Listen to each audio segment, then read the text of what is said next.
Dikatakan dalam hadis kalau air liurnya anjing mengenai kita, maka dibersihkan tata caranya berbeda dengan najis biasa. Karena najisnya berat. Najisnya itu dicuci 7 kali dengan air, salah satu diantaranya dengan tanah. Ya, baru suci. Dengan spesifikasi, ya, bukan cuma sekedar buruan dari binatang anjing. Dari binatang anjing yang sudah terlatih, binatang anjing yang sudah diajarkan. Kalau kita berburu dengan anjing pemburu, insya Allah salah satu hal yang diperbolehkan. Bahkan buruannya itu halal insya Allah, selama sesuai dengan syaratnya. Tentu kita lepas dengan membaca bismillah. Ya. Nah dari sini ya bisa kita ketahui bahwa bagaimana cara muamalah kita dengan anjing. Ya, di sisi lain ada najisnya, di sisi lain kita diperbolehkan.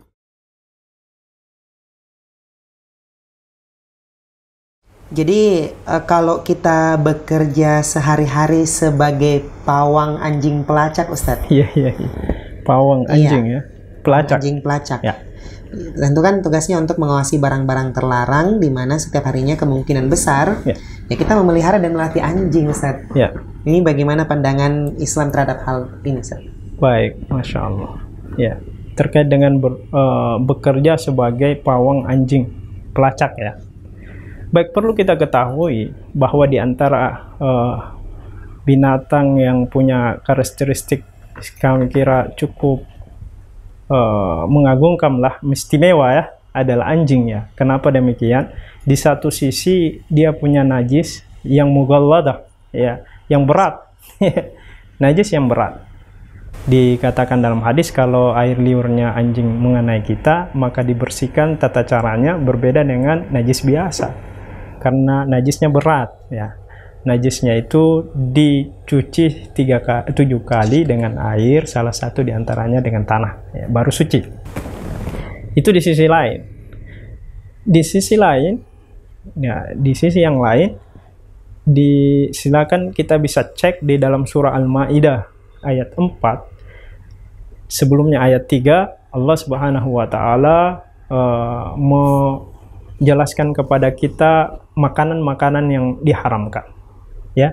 Hurrimat alaikumul maita waddama walahmal khinzir wadam walahmal khinzir wa ma uhilla bi ligairillah bi, dan seterusnya, ya. Allah Subhanahu wa taala mengatakan diharamkan bagi kalian untuk memakan hal-hal yang diharamkan seperti darah, daging babi, dan semua yang disembelih selain Allah, ya.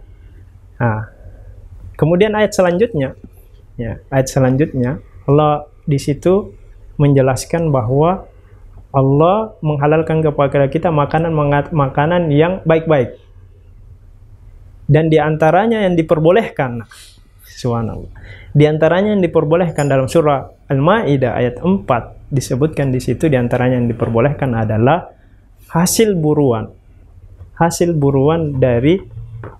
dari anjingnya. Di situ disebutkan memang binatangnya anjing. Dari binatang anjing dengan spesifikasi, ya, bukan cuma sekedar buruan dari binatang anjing, dari binatang anjing yang sudah terlatih, binatang anjing yang sudah diajarkan. Kalau kita berburu dengan anjing pemburu, ya, insya Allah salah satu hal yang diperbolehkan. Bahkan buruannya itu halal insya Allah, selama sesuai dengan syaratnya. Tentu kita lepas dengan membaca bismillah. Kemudian anjingnya adalah anjing yang yang pintar, yang diajarkan. Salah satu karakteristik anjing kan binatang yang jenius, ya. Bisa dikategorikan seperti itu, ya, sehingga dia bisa melakukan perintah apa yang diperintahkan tanpa mengkhianati, ya.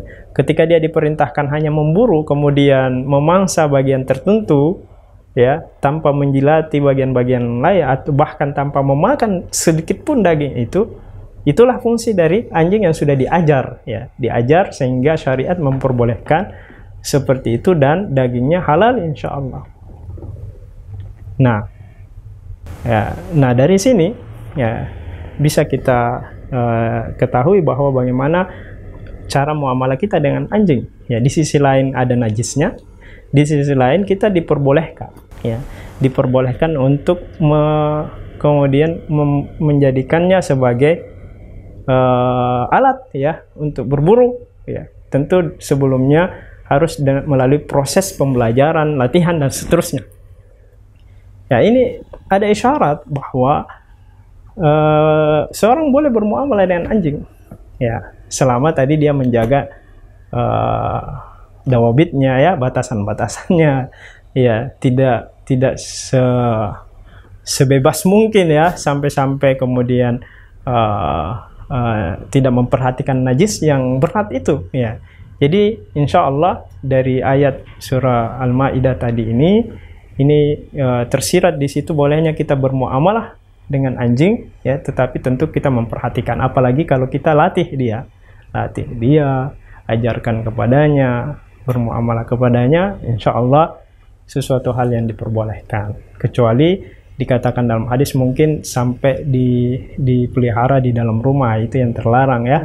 Tapi kalau kemudian di kebun, menjaga kebun, atau kemudian anjing pelacak, saya kira nggak ada hal yang sesuatu hal yang bertentangan, ya. Paling yang bermasalah di situ adalah bagaimana kehati-hatian kita dengan najisnya, ya, dengan najisnya. Wallahu a'lam.